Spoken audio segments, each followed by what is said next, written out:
Oh boy, oh boy, oh boy. How do I even start this? Oh, you don't know, you damn well should know. My name is Reynolds, and I hope you enjoy the image of me on screen now. I just thought it would be nice to have something light-hearted and distracting from what's actually going to be going on in this video. I've got a video here from this girl, Muslim woman, who doesn't really seem like a traditional Muslim in any sense, and she's trying to tell us 3 ways that we can be good allies to Muslim women. Trust me, I know we're all depressed AF right now and that we're welcoming in a President Trump. The number one question that I've been receiving since the incident that shall not be named. Oh no, so it's going to be one of these videos, one of these people. The incident that shall not be named? You're treating Donald Trump like he's fucking Voldemort. You're treating him like he is literally the fucking devil. You think he's going to kill you all or something? Like, why aren't you speaking? Why won't you just say what it is? The election, the inauguration, whatever the fuck. Are you seriously that triggered by this? Has been, what can allies do to help? What can we do to empower you right now? So I want to quickly answer that question with 3 easy ways that anybody could really do a tremendous service in helping and supporting and empowering Muslim women, literally right from wherever you are. Oh, I really think I'm gonna need whiskey to get through this video. I really, really do. Number 1, stand up for us. The burden of what has just taken place should not fall on our shoulders. The outcome of a democratic election does not fall on your shoulders?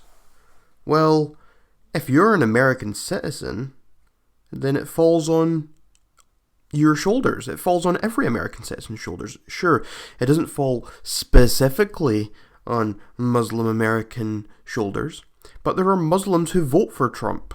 You can go on Twitter and just search for Muslims for Trump hashtag or something. I guarantee you're going to find some examples of Muslims voting for Trump. I've seen them. So you can't say that no Muslims voted for Trump. So you can't say that no Muslims had anything to do with Trump getting in. All American citizens had something to do with Trump getting in.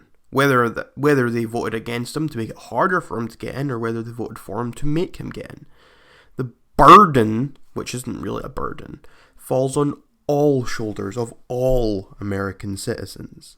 People whose identities have already been under complete assault for the past year and a half through this election cycle. It's not fair for us to have to constantly reaffirm our humanity. It is exhausting. And that shouldn't be something that falls on our shoulders. Us having to explain and educate people and teach them about why what they're saying is Islamophobic or disempowering. So what exactly is so Islamophobic about what people are saying? What are people saying that's Islamophobic? Islam isn't a religion of peace. Is that Islamophobic? No, it's the truth. It's not a religion of peace. Islam oppresses women. Is that Islamophobic? No, it's not. It's true. Just because you don't like what I'm saying about Islam doesn't make me Islamophobic. Doesn't make me wrong.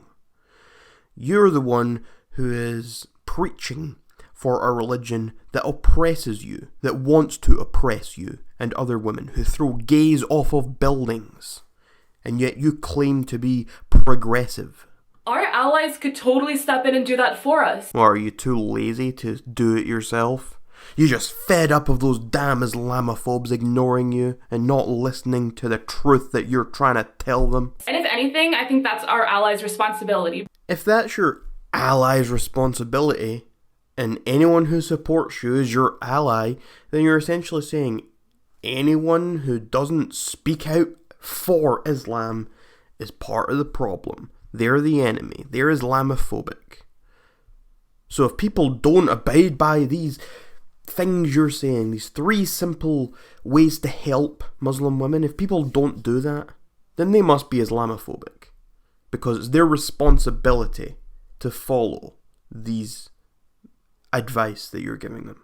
During my first book reading in a southern state, a red state that voted for Trump, I was really grateful that one of the attendees, who was a white non-Muslim woman, she raised her hand and she said To my fellow white people in this room, understand that people respond more effectively when they are corrected by someone of the same status level or higher, meaning privilege. If a white person says something racist, they'll respond better if they're called out by another white person than if they're called out by a black person, for example. That's honestly one of the most effective ways that you can help Muslim women. Literally, just within your own immediate community, your own immediate social circles. If you hear someone saying something racist or discriminatory or asserting a microaggression of some kind, then be the one to correct them. You know, I think there's a term for that woman who stood up and said that.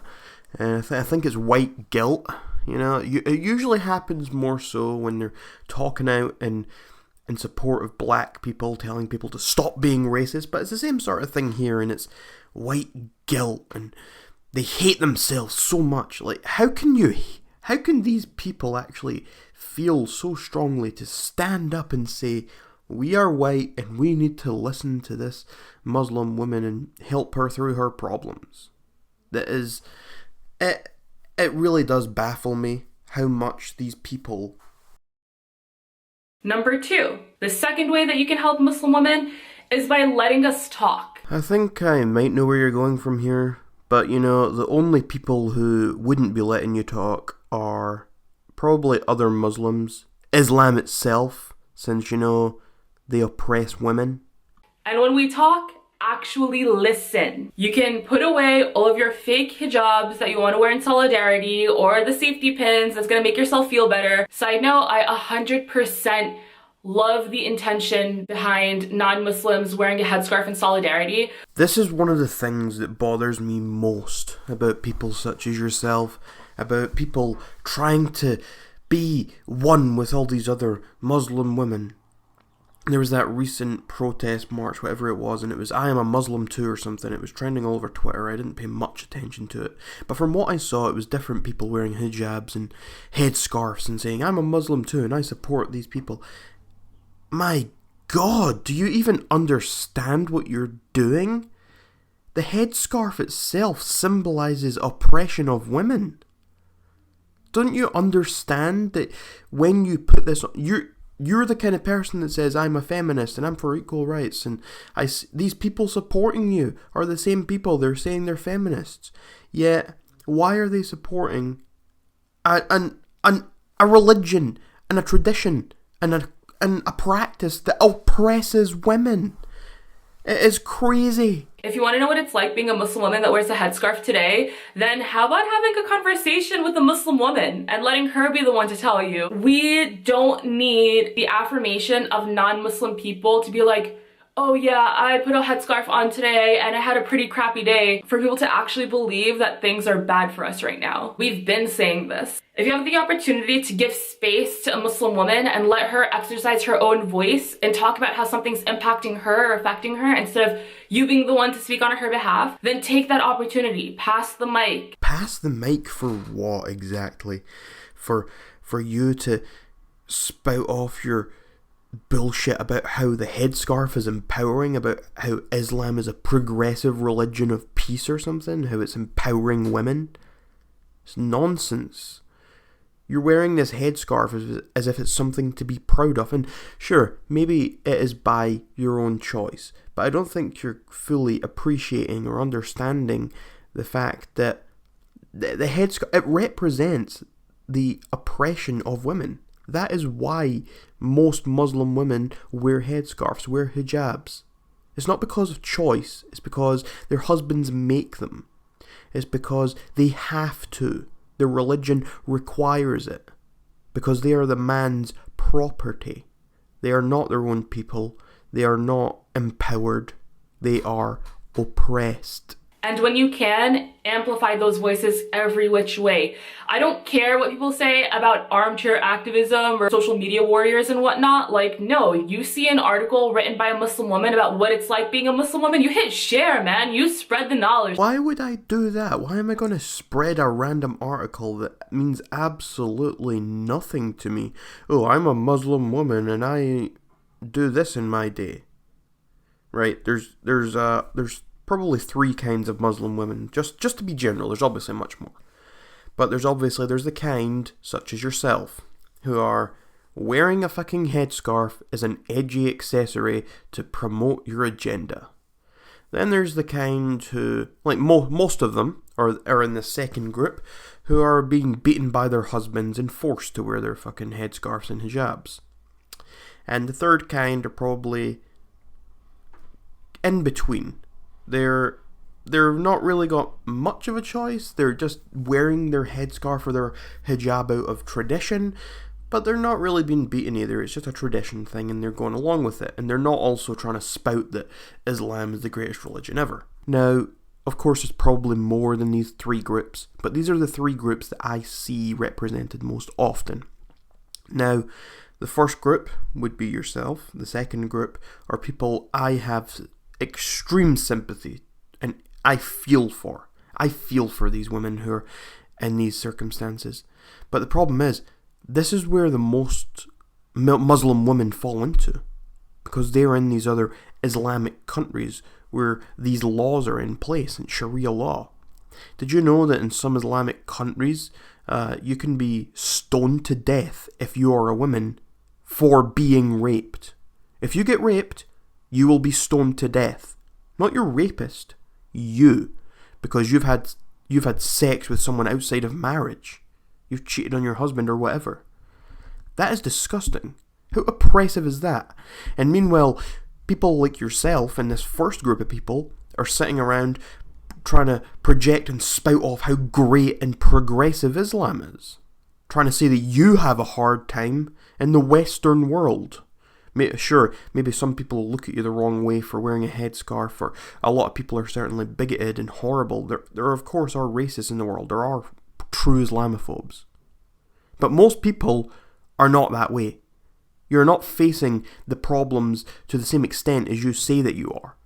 Maybe you could go and live in one of these other countries where Muslim women are actually facing oppression. And then maybe you'll be qualified to speak on this. That's how we elevate voices. That's how we give them a platform. If a conversation is taking place about Muslim women, make sure it's actually being led by Muslim women, please. Kind of a no-brainer, but tell that to mainstream media, right?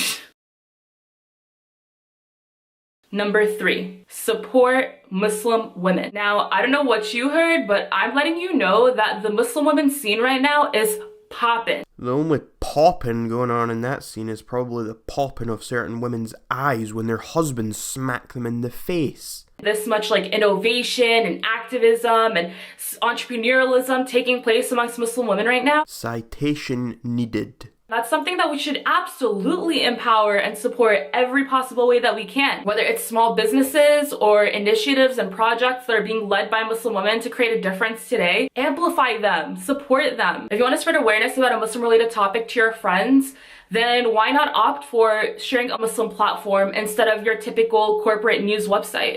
No, you can't just go to a Muslim source to talk about everything to do with Muslims and Islam. Of course they're going to be biased. Much like if you went to a Christian to talk about whether or not God was real, you go to the Bible to find out if Jesus is real, you go to the Quran to find out if Muhammad is real. That's not what you do. These are biased sources. You can't go to these places. You need an outside source who has observed it. If you go to a hardcore Muslim and ask them about Islam and say, is it progressive, is it this? Of course they're going to say yes. They're not going to make out that their religion, their way of life is bad. You're not going to get the truth. If you can buy a product from a Muslim-owned small business, then why not? Opt for that. You know, we gotta have each other's backs. We gotta support each other. Who's having whose back here? The only thing you're talking about is people buying from Muslim businesses. You're not talking about Muslims doing anything in return. It's not about having each other's backs. It's about other people having your back. And that is where I want to end this video. She stops around here. She does a sort of outro spiel, but I'm not going to respond to that. I think this video has been long enough. This might have been a bit rambly. I might not have been too coherent, but I think I got across the point that I was trying to make. And it was mainly just that Islam is not progressive. It's not whatever this girl's trying to make it out to be. I'm not saying everything about it is bad. I'm not saying all Muslims are bad. They're not. I know a lot of great Muslims. I'm just saying that in general, The likes of this girl does not represent the majority of Muslims, of Islam, whatever. And you need to look to other places, such as the Middle East and Islamic countries, to actually see what Islam is actually about. And until next time, you're welcome, society.